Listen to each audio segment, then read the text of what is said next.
Hey, I'm Julian McKenzie. And I'm Tristan D'Amour. Welcome to the Scrum podcast, and welcome yet again to this point. You may remember a couple episodes back, Tristan and I spoke on the... let me do that one again. You may remember a couple episodes back, Tristan and I spoke about the fallout of the death of George Floyd, an American man who was killed by a police officer who had their knee on his neck for over 8 minutes. We are at a point now where the world has come together over the shooting of Jacob Blake, a Wisconsin man who was shot 7 times in the back by police. And in light of what happened to Jacob, who reportedly is paralyzed from the waist down, we have seen professional leagues such as the NBA, the NHL, after a while, Major League Soccer, even in Major League Baseball as well. The WNBA, I should also mention. I don't want to forget the WNBA because they've been at the forefront of this. We've seen leagues step up and protest and postpone games and have players sit out in light of what has happened. By the time you listen to this, some of those leagues will have resumed play after being postponed over the past few days, and it's a bit of a weird time. It's a bit of a weird time for everyone. It's a bit of a weird time for myself. I felt much angrier and much sadder after George Floyd, but after what happened to Jacob Blake, I think I'm a bit more pensive and not as emotional. Not that I don't care. I obviously care about these issues that happen to any person of color, or especially specifically black people. But I just wonder, with these gestures that have been done and what the aims of these teams were going for, what will actually happen? The Milwaukee Bucks were at the forefront of this. George Hill, one of the players on the team, tried to cycle and get his teams in action to go through with this form of protest. And now we've seen the reports of how the NBA coordinated to try to put this in action. You have people like LeBron who wondered if what their end game was, only for them to say pretty much at the end of that meeting, be like, you know what, us and the Clippers are out, and they walk out of whatever meeting they have with the players. You go to Major League Baseball, where you have teams like the Seattle Mariners who go out of their way to say, you know what, we don't feel comfortable playing in these circumstances. And I did not want to forget the WNBA, of course, as before some of their games, before they went through with full postponements, they had players walk out wearing shirts commemorating Jacob Blake and having these 7 bullet holes in the back. At this point, all of that cannot be understated, cannot be forgotten. You have to point that out and give it up to these players for leading these movements. But at this point, tangible change needs to happen with how police view persons of color. Police reform in that regard needs to be done.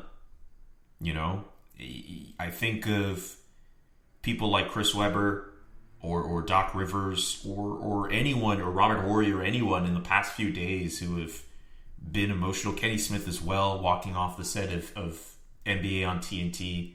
I think of those people who have taken stances or have shown their emotion on TV, thinking about how these tragedies, they're tragedies. Let's be real about it. These things just keep happening. And what breaks my heart the most is how just some people just don't care, and how so many people make excuses saying that Black Lives Matter is this terrible organization, or Jacob Blake had all these warrants, or trying to find ways to justify what happened to him. But there's no reason he should have been shot 7 times in the back. And there's no reason why black parents, including my own, should have to fear every day that their children may or may not come home because of an altercation for whatever reason with the police. I don't know. I feel we need tangible change from people in governments, whether in North America and in Europe and all over the world or wherever this type of injustice happens. And these protests, these gestures by the athletes, they're a step in the right direction. I'll even shout the NHL as well, who, even though they were a day late following everybody, I don't know if you saw the Western Conference Zoom bubble, but all of these players stepped in and said their piece and tried to make themselves heard and tried to at least make up for the mishap that happened. There are people who are willing to stand together so that this issue is brought to light. But now it's on the people in charge to do something about it. I don't know, that's a bit of my opening spiel, but I feel that something kind of needs to be done on that front. Yes, I do believe that we are at a point where, this.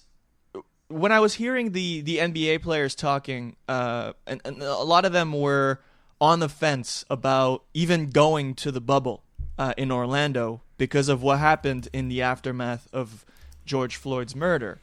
And, there was a lot of unrest, at least from what we were hearing. There was a lot of unrest. A lot of people were not comfortable. I mean, there was always the bubble situation, which in itself is one thing. But in a time of unrest, of uncertainty, of a lot of people were angry and rightfully so, to go there and to focus on playing basketball. And I'm not saying this. I'm not delegitimizing the other leagues. I'm just using that one as an example. And then you see basically a similar situation, which I'm not to delegitimize George Floyd, but the 7 bullet holes in the back it's such a lazy, disgusting way to add to the pile of lazy and disgusting things that we've been seeing for years now. When the strike happened, when the players decided not to come out, that I think, and a lot of people were questioning this. A lot of people were like, well, how legitimate is this happening? I don't think I've seen, and look, every time we do these shows, there's always the question of, I don't think we've seen the sports world reacting that much to this. I don't think, again, and maybe that's a cliche of me to say that, but the world reacted very strongly to what was going on. And the NBA and the WNBA, you saw the changes that are going to happen. In the United States, I think it's the Houston Rockets that are going to use their arena as a polling station to combat voter suppression in the southern U.S., which is a very, very real and a very big thing. Voter suppression in big majority towards Black Americans, and a thing we're recording this on Friday. Let's timestamp this because there's going to be things between Friday and Monday that we're just not going to see, that we just won't know of yet. But you were telling me because we did spend Thursday night with each other. You were telling me that there is as much Black Americans as there are Canadians, and that to me is just, there's such a large part of this American population that is being disrespected, that is being put in danger. I mean, like I don't remember, and I'm sorry, I don't remember the person's name, but I think it was on one of the NBA broadcasts that was like, we are an endangered species, and like it's hard to argue against that. And now to bring it back to Canada, because we are a Canadian podcast, I think I said that in the other show that we recorded, but the Canadian syndrome of we're not as bad as the United States is one of the most tiresome things that I hear on a daily basis as a Canadian.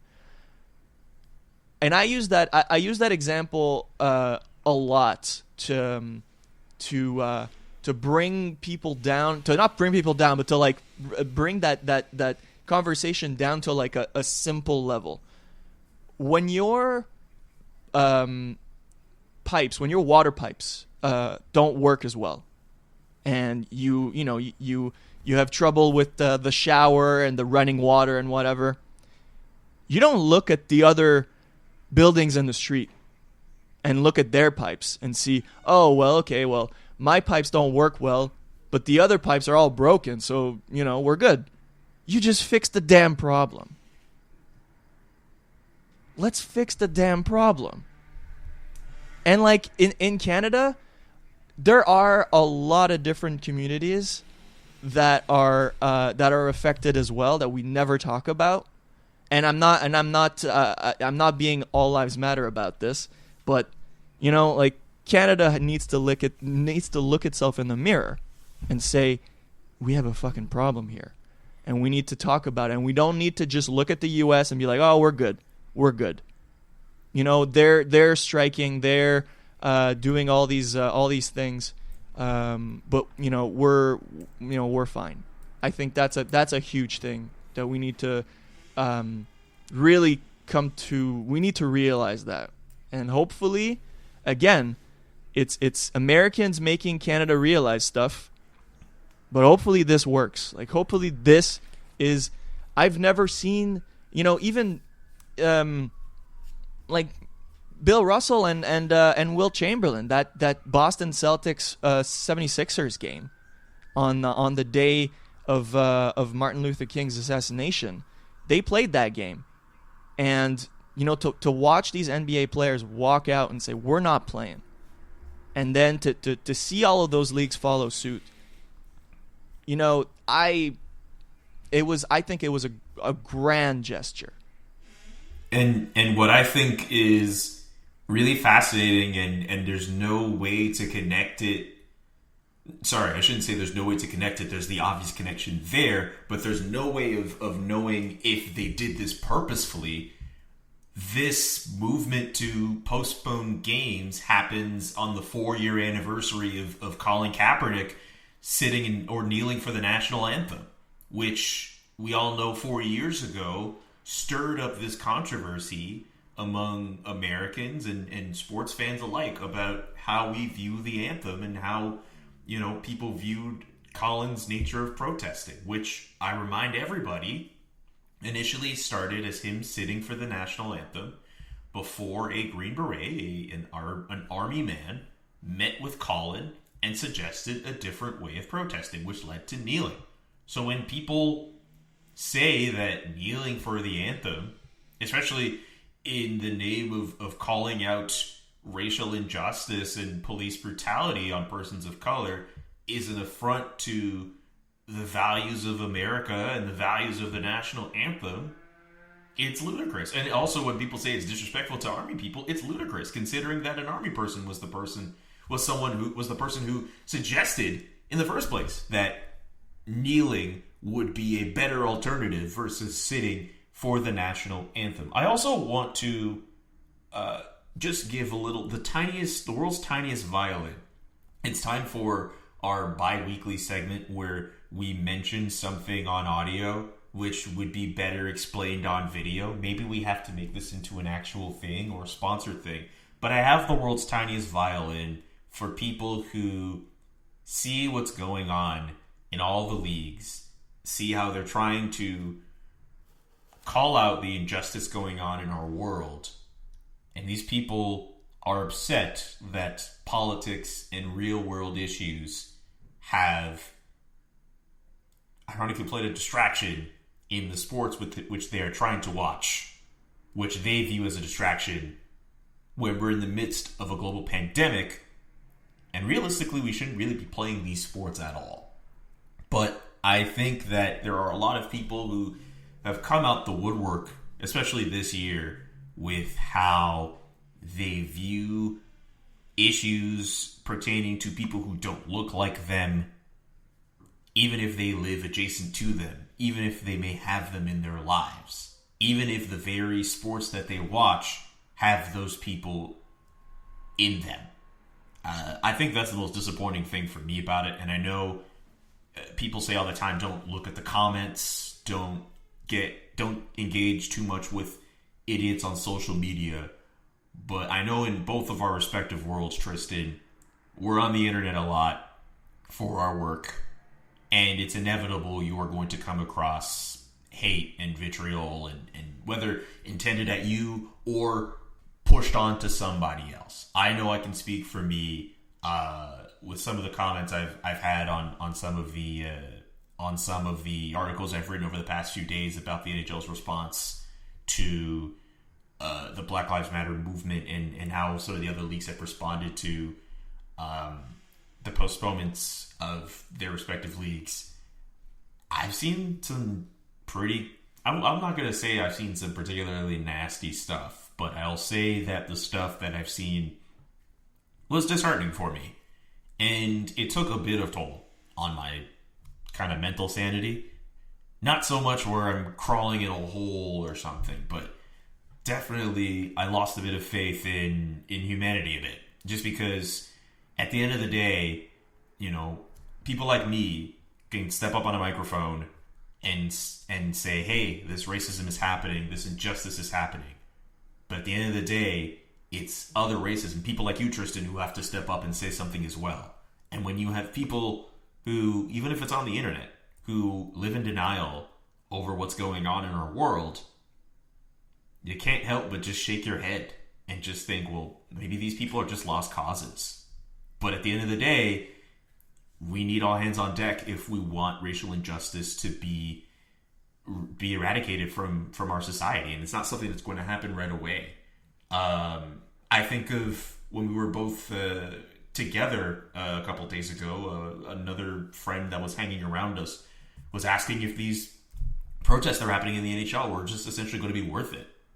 You know, I think of the NHL and I think of its whiteness, and I think of the fact that there are players of color who play both on the men's side and the women's side. If you think of the PWHPA and all that, I think it's important that those people not only realize that, you know, when the sport of hockey, or at least NHL in this case, says that the sport is for everyone, it is in fact reinforced by not just the people that they see that look like them that are playing the game, but by the teammates that they play with who are white and play alongside them. And it's important that people see that, because then it will inspire them to do good and try to inspire some change. And I think it's a step in the right direction. But again, like I was alluding to at the top of this podcast, you know, we have the gestures, we've seen the visual stuff in terms of people, the representative stuff of people just saying, you know what, we'll kneel, we'll raise our fists, and we'll stop playing if we have to. If it affects people's pocketbooks enough where they say, okay, well, we have to do something, or if people from different government offices realize, okay, something has to happen now, and that's the next step. That's what has to happen. So yeah, I think that these protests we've seen in the last few days, I think they'll be worthwhile.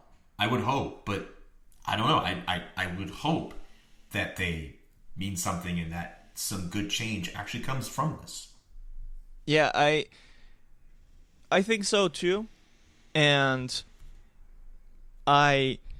you know, there's a lot to unpack here. The first of which being that Black Lives Matter and the fight for racial injustice is not a black-only conversation. Because if it was a black-only conversation, there needs to for injustice to be fought, the other side needs to have the conversation. You know, for the fight for racial injustice to take the next step and to go from a fight to actual change, people like me, people that are not submitted to that racial injustice need to realize that it is happening and that we need to fight it. And I'm not saying that white people need to come in and save the day. I'm saying that white people need to come in and help black people save the day. The thing is, it cannot be just on one side. So that's my 2 cents on that. On the politics not belonging in sport, it's. I think one of the. You're gonna kill this one. I think one of the tweets that made me smirk the most in this very negative Thursday that we all went through, and this very negative Wednesday that we all went through last week, is from Dwayne Rollins, who tweeted, quote, "Politics don't belong in sports," unquote, said Terry, comma, while picking up the new camouflage jersey on Military Appreciation Night. You know, politics don't belong in sports, says someone that doesn't realize that his side of politics is represented in sports and doesn't realize it. Politics has always belonged in sports. It's always gone hand in hand. The Olympics is politics to begin with. How many Olympics were boycotted by countries that didn't agree with where the Olympics was held, how much political, it was affected by the Cold War, it was affected by a bunch of different things. And you're telling me that because your, favorite NHL team, and I'm using the NHL because a lot of people that are complaining are talking about the NHL.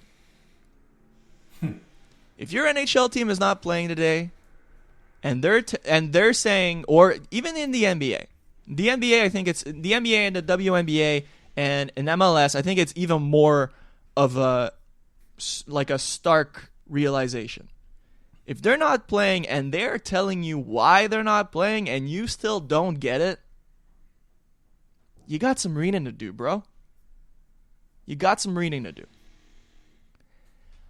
And also, I did want to mention, because I did want to touch on kind of everything that you said. We need more people like you in hockey media, especially in hockey media. And it's not because there's, and I forgot the count, I feel like 9 is the exact number of black players that are currently in the league. We need more people. I don't have the number. Okay, so how many? I don't have the number. You don't? Okay. Sorry. I thought you said you did. We need more people, especially in the media, because the people in the media, you're seeing them day in, day out. They're the ones talking pregame. They're the ones writing pregame. They're the ones talking and writing postgame. They're the ones in the middle analyzing the plays. They're the ones in there. They're the ones that you're seeing on TV all the time. And it cannot be about just a bunch of white dudes and just a bunch of white women, which, great, but that's not the point. Mm-hmm. We need more people like that. And, is there a conflict internally? And I can't speak about this, but is there a conflict internally when you're like, why am I covering a sport that doesn't like me back?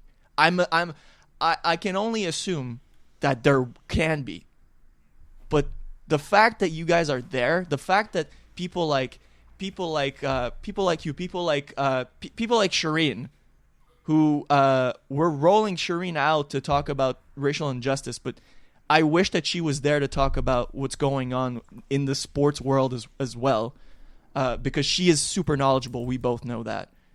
The fact that there are a lot of non-white folks that are in the journalism game, in the sports journalism game, despite this, I have a tremendous amount of respect for everyone that's out there doing that.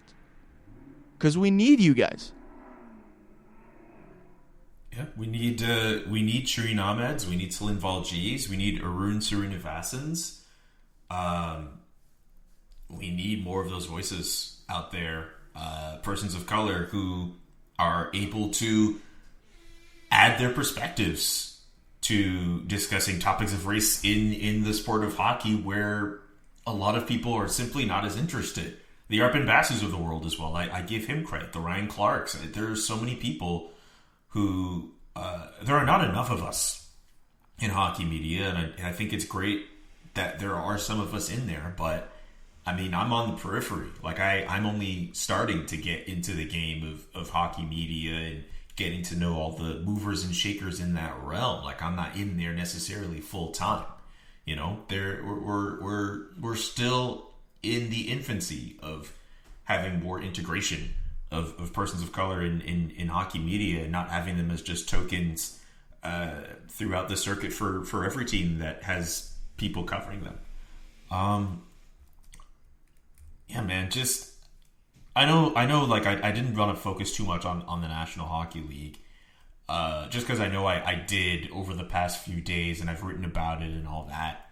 I just think because they attracted so much criticism for how they were late to the game, it's hard for them, and plus considering the country that we live in and how hockey is kind of force-fed to all of us, it's kind of hard to not focus on them a little bit. But I will say, while I still think I'm right in my assessment that the NHL was going to hop into this when it was too little too late, I will give the NHL credit for at least trying to make up for being late. And I know I alluded to it earlier, but I want to just focus on it a little more. Seeing the players from the Western Conference get in a press availability where a number of representatives from each team, seeing guys from the Colorado Avalanche at the forefront, Dallas Stars, the biggest Golden Knights, the Vancouver Canucks. The Vancouver Canucks, funny enough, were among the leaders of teams who wanted to have games postponed. And I still need to double check this, and I mentioned this to my friends at Yahoo Sports. I would guess the Vancouver Canucks are among the youngest teams left in the Stanley Cup playoffs. And I think of this because of the core that they have with guys like Elias Pettersson and Quinn Hughes, who are babies practically in comparison to the league. But I mention age because a lot of people in younger generations, younger millennials, Gen Zers, they want to appear woke. They want to know what's going on, and they want to help. They're a bit more with it, with social justice issues and what's going on in our world. So again, I will double check, and I will probably, add a little note on Twitter if I am wrong.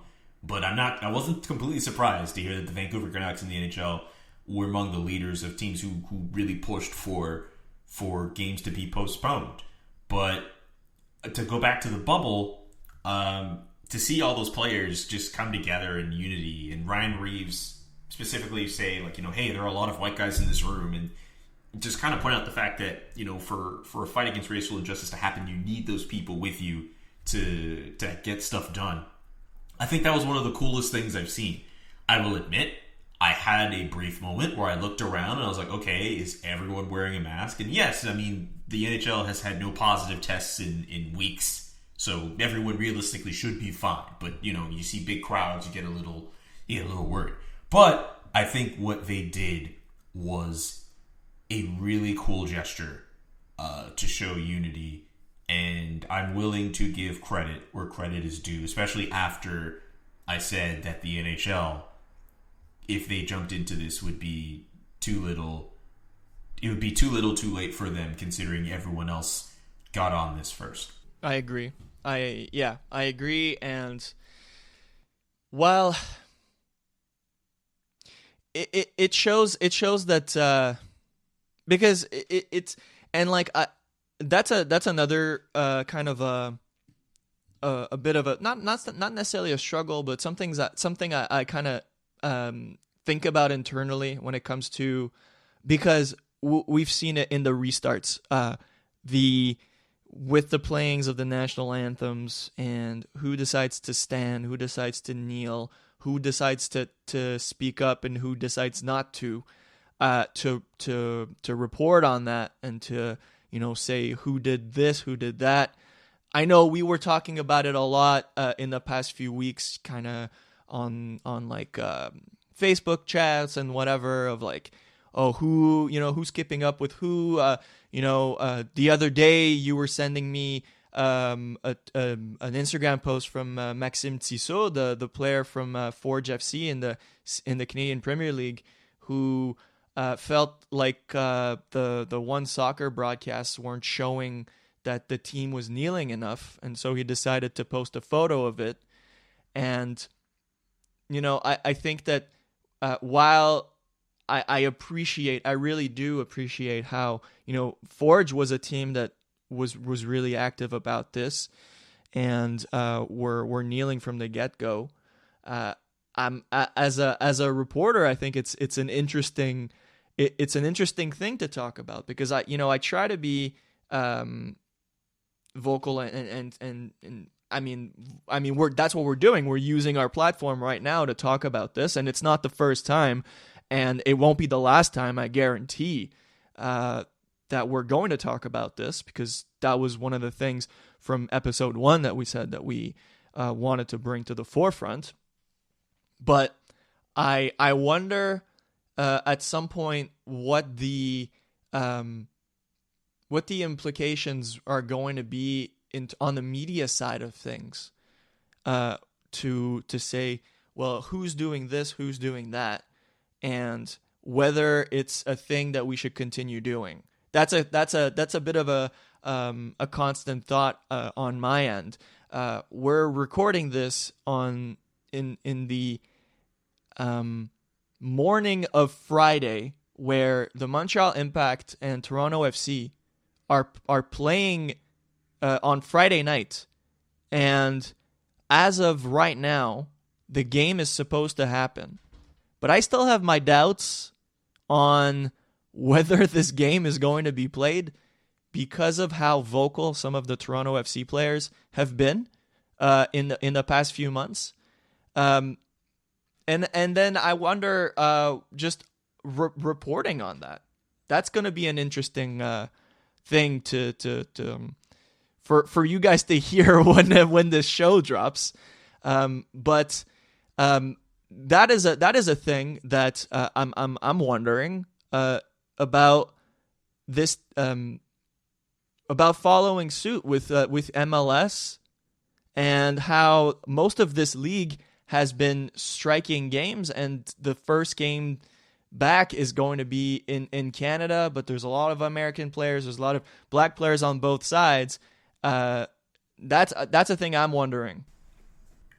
So the Montreal Impact Toronto FC game is scheduled to go down.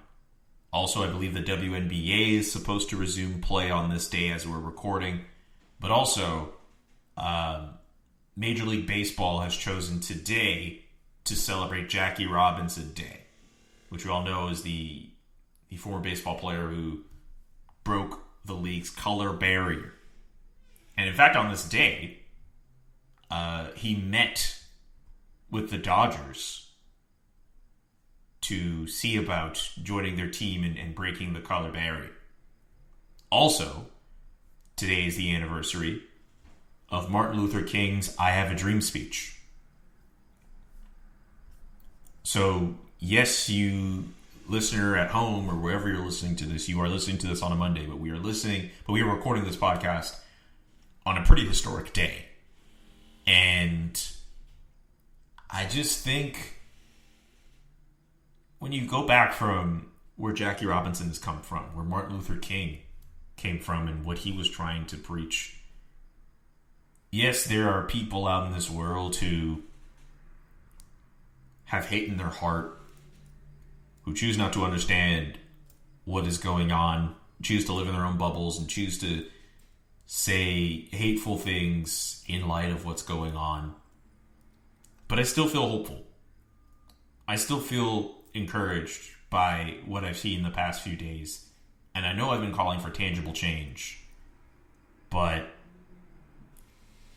I have hope that it could happen, and I have hope that there are people in this world who will continue to bring that issue to light and bring that issue to power, and there are people in power who also want this to happen, because it has gone on far too long.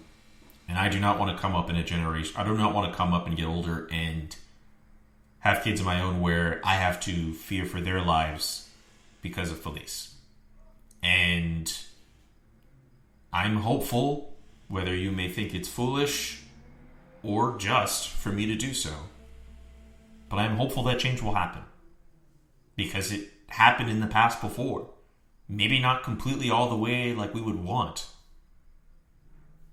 but society has evolved from the past 20 years, 40 years, 80 years, beyond that. So I'm hopeful. And I hope I'm proven right. I share that hope, Julian, and I believe I don't think believe is the right word. I think that the generations that we are in and the generation below us, so millennials and Generation Z or Z, I have a feeling, because when you take all of the societal issues out of the way, I think the main problem is that we don't have enough compassion. I don't think that, and I don't want to make this about ageism, but I don't think, or let me phrase that correctly. I think that the generation that we're in and the generation below us, my hope is that we are the ones that are going to take the ones below us more seriously than ever. We are living right now in the world where the biggest issues in North America has constantly been revolving around this racial injustice. We've been seeing it since Kaepernick. I think when from the start, and a lot of people are saying like these things take time, and I think that what we're seeing here is that time frame started with Kaepernick, and the peaceful protest thing that a lot of people were like, peaceful protest is not enough. I think Kaepernick is being proven 4 years later. And to go back to that generation thing, hopefully, and this is where I share your hope, J-Mac, is that our two generations are going to make this a point for the generation below us not to have to struggle as much. That is my hope. It's good to have hope.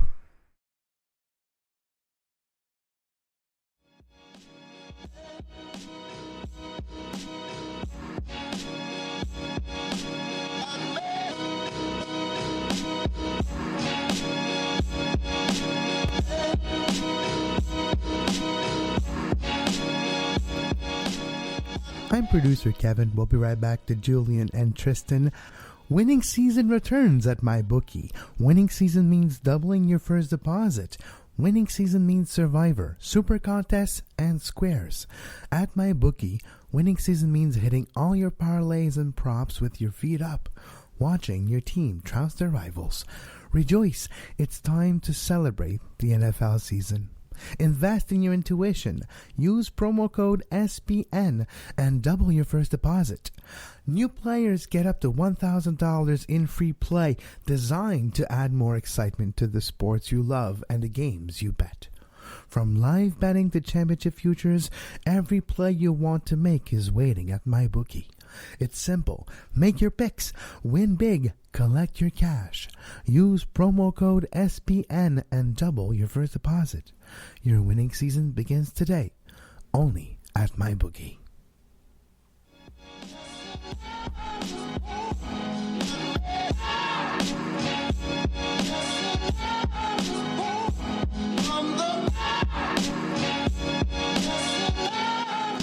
Thank you for listening to the Scrum Podcast. If you want to send us questions, share your stories, just shoot us an email at thescrumpodcast@gmail.com. Follow us on Twitter, Instagram, and Facebook at The Scrum Podcast. And individually, Tristan is at Tristan d'Amour, and I'm at JKA Mackenzie. If you're interested in sponsoring us or buying an ad space on the show, shoot us an email at thescrumpodcast@gmail.com, and we'll get the ball rolling. You can also support us for free by leaving a rating or review wherever you listen to our show and by sharing this episode with a friend. Special thank you to Cooper Richardson for letting us use his music as our intro. His SoundCloud link is in the description. This show is produced and edited by Kevin Laramie as part of the Sports Podcasting Network. You can find all the network shows at sportspodcastingnetwork.com. Tristan, I always like doing these shows with you. I always like getting the opportunity to discuss these issues going on in the world with you, and I really appreciate the fact that we have this space where we can go in on these topics. Absolutely, and this goes to show. This show is not meant to just talk about the sports that are going on. We are not going to stick to sports.